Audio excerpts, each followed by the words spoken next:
حضرت عبداللہ بن عباس رضی اللہ تعالی عنہ سے روایت ہے کہ رسول کریم صلی اللہ علیہ وسلم نے فرمایا،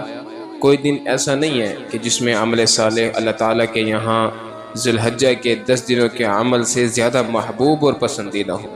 صحابہ کرام نے عرض کیے، یا رسول اللہ صلی اللہ علیہ وسلم، کیا جہاد بھی اس کے برابر نہیں ہے؟ آپ صلی اللہ علیہ وسلم نے فرمایا، ہاں، مگر وہ شخص جو جان و مال لے کر جہاد کے لیے نکلے اور پھر ان میں سے کوئی بھی واپس نہ لائے، یعنی جان اور مال قربان کر دے، اتنا زیادہ ثواب ہے۔